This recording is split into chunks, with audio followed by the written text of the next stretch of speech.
تبارک و تعالیٰ نے اس سے پہلے بھی کبھی انبیاء کا ذکر کیا، داؤد علیہ السلام اور سلیمان علیہ السلام، اور خاص کر پچھلی آیات میں حضرت ایوب علیہ السلام کا ذکر کیا کہ ان پہ بھی بڑی آزمائشیں آئیں، لیکن اللہ فرماتے ہیں ہم نے ان کو بڑا صابر پایا اور بڑے ہی اچھے بندے تھے، ان مصیبتوں میں، پریشانیوں میں اور سخت تکلیفوں میں بھی رب کی طرف رجوع رکھنے والے تھے۔ تو رسول اللہ کو خطاب ہے کہ آپ بھی ان تکالیف پہ صبر کریں، ان کو برداشت کریں، مشتعل نہ ہوں، اسی میں اور اسی پر کامیابی پر کا مدار ہے۔ آج اللہ تبارک و تعالیٰ نے اپنے بعض دیگر انبیاء کا ذکر کیا، وہ کون ہے؟ ابراہیم علیہ السلام، سر فہرست ابراہیم علیہ السلام۔ یار ابراہیم علیہ السلام کی آزمائشوں سے کون واقف نہیں؟ اہل بابل نے کتنا ستایا ابراہیم علیہ السلام، سال تک قید میں رکھا، مارا پیٹا بھی، پھر آپ کو بالکل ختم کرنے کا بہت بڑا منصوبہ بنایا، لیکن اللہ نے ان سارے کے سارے منصوبوں میں ناکام بنایا ان کو۔ آخر ابراہیم علیہ السلام نے پھر اللہ کے حکم پہ ہجرت کی، وہاں سے اپنے آبائی علاقے کو، جہاں آدمی کی برادری ہو، آدمی سٹ ہو، اللہ کے دین کے لیے، اللہ کی رضا کے لیے، اللہ کے حکم پہ چھوڑنا، قربان کر دینا دین کے لیے، یہ بہت بڑی قربانی ہے۔ ابراہیم السلام نے وہ سب کچھ، سارا کچھ چھوڑ چھاڑ کے آپ شام فلسطین آ گئے۔ پھر اللہ تبارک اللہ کو حکم ہوا کہ یہ جو بادشاہ کی شہزادی ملی ہے، بادشاہ کی بیٹی حضرت ہاجرہ، ان کو اور ان کے بیٹے اسماعیل علیہ السلام کو بے آب و گیا اور بے یار و مددگار ایک جنگل میں، صحرا میں چھوڑا ہو۔ ابراہیم علیہ السلام نے وہ بھی چھوڑا، وہ بھی کیا، وہ بھی کر لیا۔ پھر اللہ تبارک و تعالیٰ نے فرمایا کہ وہ بیٹا جو آپ کو بڑھاپے میں ملا ہے، اللہ سے مانگ کے، اسماعیل علیہ السلام بڑے ذکیر و فطین خوبصورت، اس کو ذبح کر دو، اللہ کے نام قربان کر دو۔ ابراہیم علیہ السلام نے وہ بھی کر دیا، اور پھر اللہ تبارک و تعالیٰ کے حکم سے آپ نے بیت اللہ بھی بنایا، اس کی مشقت اور محنت، دور سے پتھر لانا، جگہ کو تراش کرنا، بنانا، پھر دیواریں بنانا، اللہ کا گھر بنانا، ایک آپ پہ ایک اسماعیل علیہ السلام۔ اور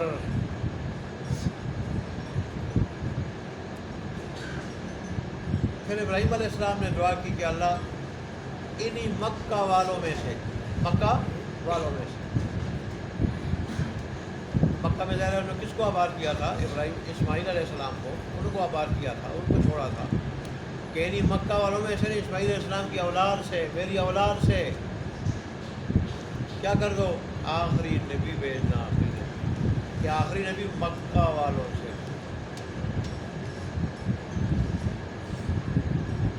آباد کیا مکہ میں، اس وقت مکہ کی حالت تو نہیں تھی،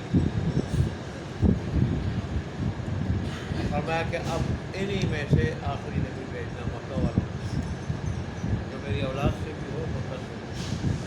اللہ نے دعا قبول کی، رسول اللہ صلی اللہ علیہ وسلم کو اللہ نے اسماعیل علیہ السلام کی اولاد سے اور مکہ والوں سے نبی بنا کر بھیجا۔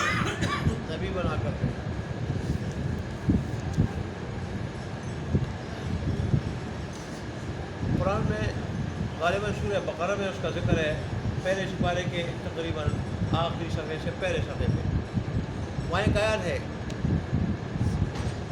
ابراہیم علیہ السلام نے جب بیت اللہ بنا رہے تھے اور اس کا تذکرہ اللہ نے کیا کہ انہوں نے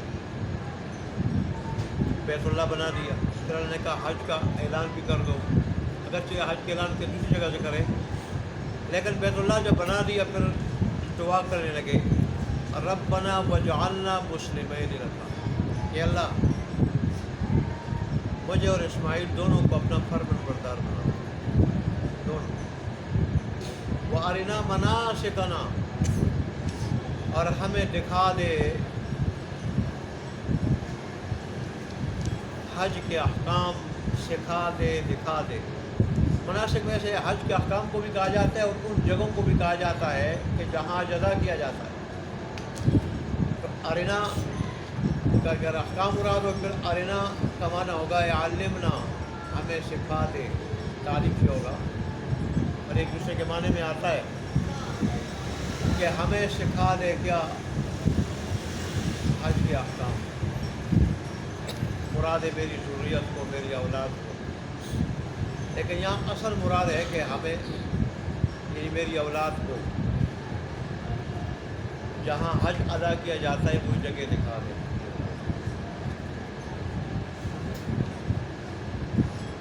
ہمیں حج کے مناسب احکام اور وہ جگہ جہاں حج ادا کیا جاتا ہے وہ سکھا دے۔ وَتُبْ عَلَيْنَا، اور رحمت کے ساتھ ہمارے اوپر متوجہ ہو، اِنَّكَ أَنْتَ التَّوَّابُ الرَّحِيمُ، بے شک تو ہی رحمت کے ساتھ متوجہ ہوتا ہے جس کو چاہتا ہے۔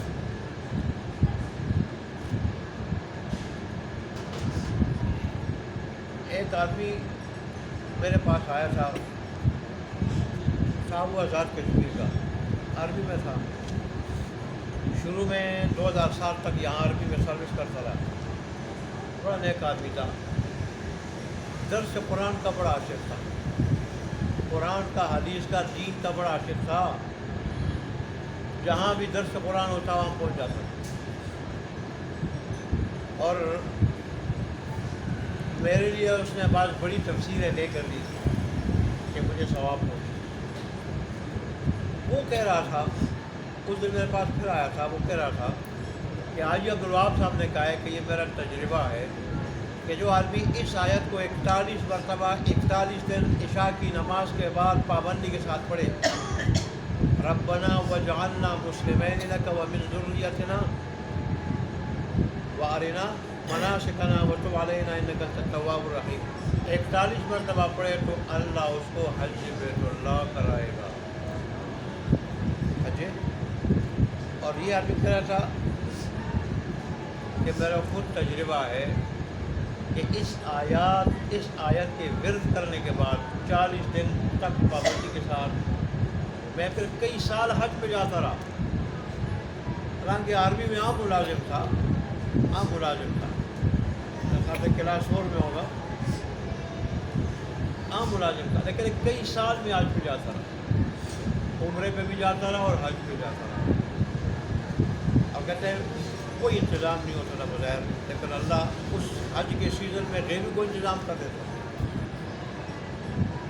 تو وہ کہہ رہے میں نے حاجی عبدالوہاب صاحب سے سنا، اور وہ کہتے ہیں میرا اپنا تجربہ ہے، اور میں نے جس کو یہ بتایا ہے اس نے اس پہ عمل کیا ہے تو اللہ نے اس کو حج کرایا، پورا زیارت حرمین اللہ نے کرائی ہے۔ ربنا وجعلنا مسلمین لک ومن ذریتنا امة مسلمة لک وارنا مناسکنا وتب علینا انک انت التواب الرحیم۔ یہ پہلے صفحہ جو ہے اس کے آخری صفحے سے پہلے صفحے کے اوپر اس جگہ میں یہ ہے۔ تو بہرحال ابراہیم علیہ السلام کا ذکر آیا، انہوں نے کتنی آزمائشیں برداشت کی، کتنے امتحان پاس کیے، بڑے کڑے امتحان انہوں نے پاس کیے،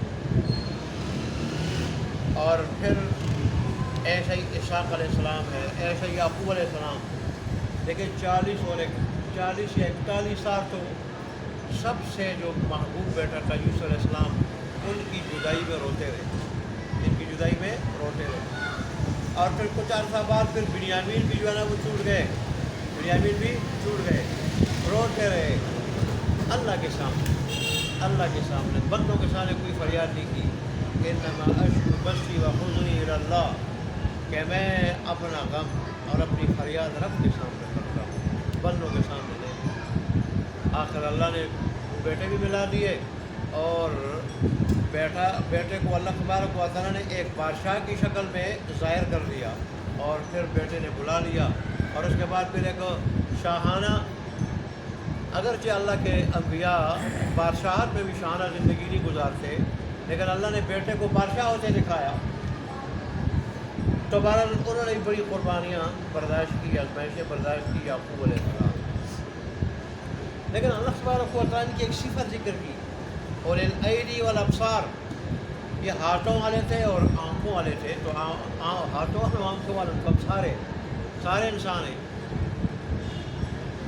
تو تفسیر دوسرے القرآن والے کا ہے کہ اصل میں انسان میں اللہ نے دو قوتیں رکھی. ایک قوت عملی جس کا اظہار ہاتھوں سے ہوتا ہے. چنانچہ انسان جتنے بھی کام کرتا ہے انسان ہاتھوں سے کرتا ہے، ہاتھوں سے. اور ایک ہے قوت علمی نظری،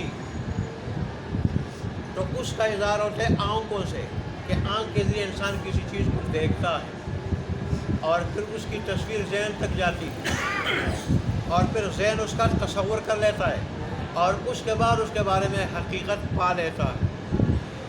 تو آنکھیں جو ہے وہ کیا ہے، یہ علم حاصل کرنے کا ذریعہ علم. تو مطلب یہ ہے کہ یہ اللہ کے جو انبیاء ہیں یہ علم میں بھی سب سے زیادہ تھے، اللہ کی معرفت حاصل کرنے میں بھی سب سے زیادہ تھے، اور اللہ تبارک و تعالیٰ کی اطاعت اور عبادت اور اعمال انجام دینے میں بھی سب سے بڑھ کر تھے. جن کا تعلق کس سے ہوتا ہے؟ ہاتھوں سے. علم کا تعلق آنکھوں سے. کہ اللہ تبارک و تعالیٰ کو جس طرح انہوں نے پہچانا تھا کوئی اور نہیں پہچان سکتا، کوئی اور نہیں پہچان سکتا. ظاہر ہے اللہ نے ہاتھ دیے ہیں اور اللہ نے آنکھیں دیے ہیں اور کان دیے ہیں رب کو پہچاننے کے لیے، دل دیا ہے رب کو پہچاننے کے لیے. اور اللہ تبارک و تعالیٰ کی اطاعت میں استعمال کرنے کے لیے، آخرت بنانے میں استعمال کرنے کے لیے جو آنکھیں، جو کان، ہاتھ اس میں استعمال نہ ہو جائے، گویا کہ ایسے لوگوں کی آنکھیں اور ہاتھ اور کان ہے ہی نہیں.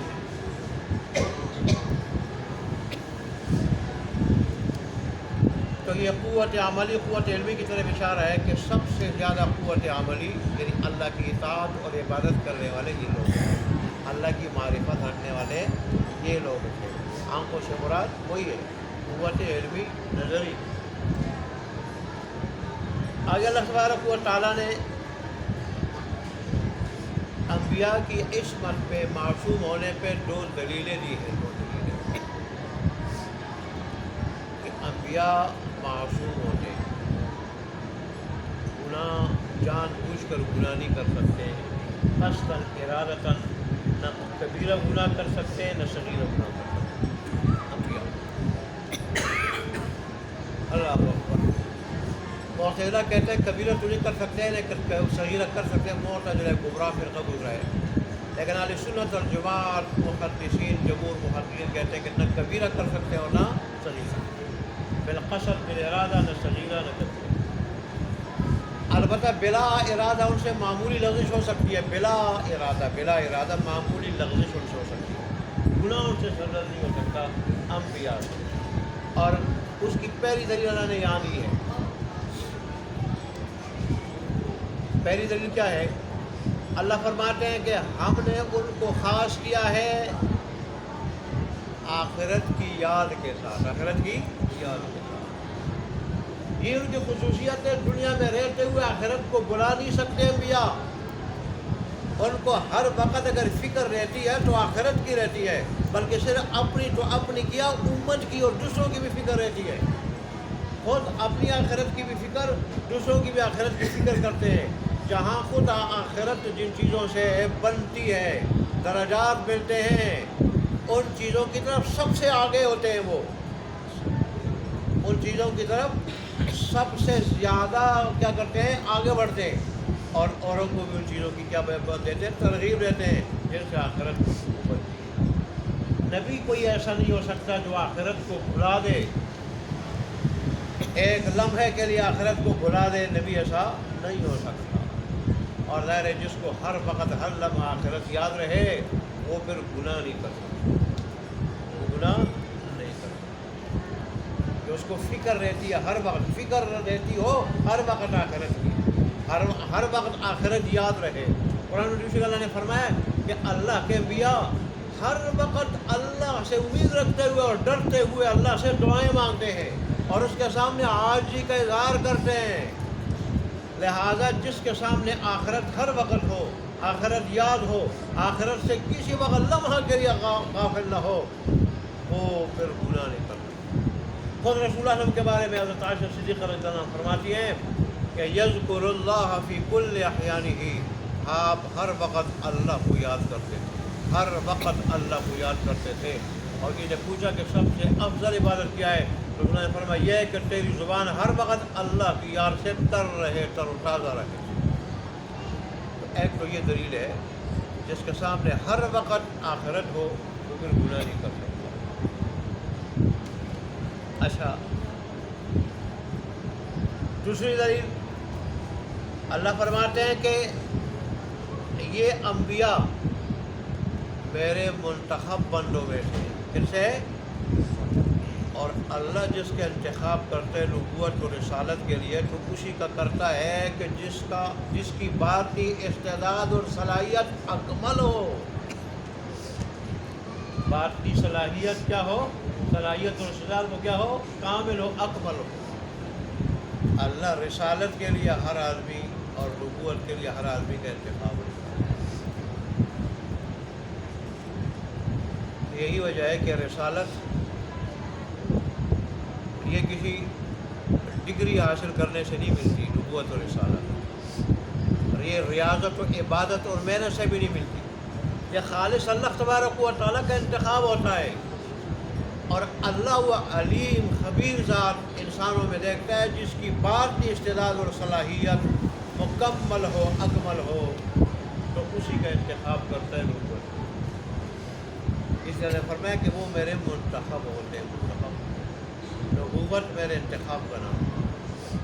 اور اللہ تبارک و تعالیٰ ایسے آدمی کو منتخب نہیں کرتا، اس کا انتخاب نہیں کرتا کہ جو جان بوجھ کر گناہ کرے، جان بوجھ کر چھوٹا ہو یا بڑا ہو، ایسا کا انتخاب اللہ نہیں کرتا.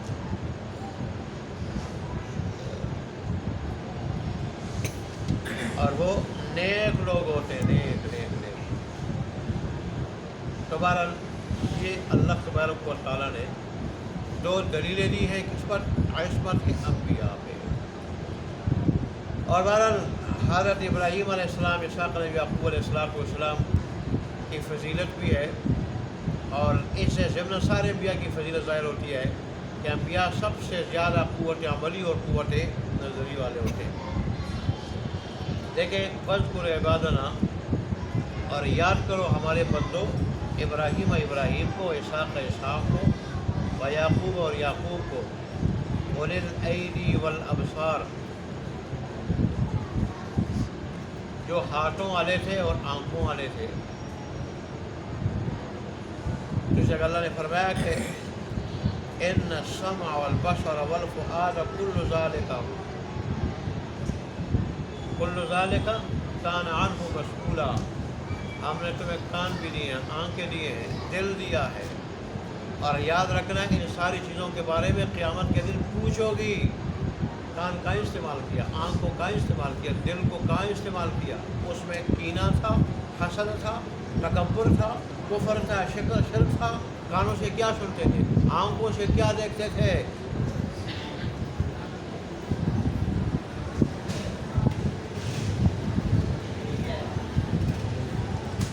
جو ہاتھوں والے تھے اور آنکھوں والے تھے، اِنَّا خَلَقْنَاهُمْ، بے شک ہم نے ان کو مخصوص کر دیا تھا، خاص کر دیا تھا، بِخَالِصَةٍ، ایک خاص بات کے ساتھ، ایک خاص بات کے. وہ خاص بات کیا تھی؟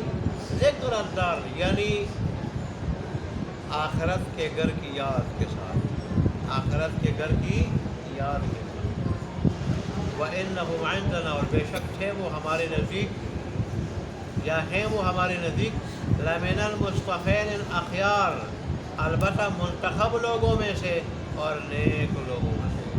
آگے پھر اور انبیاء کا ذکر ہے، زندگی رہی انشاءاللہ پھر اس کا تذکرہ کل کر دیں گے. وآخر دعوانا الحمدللہ.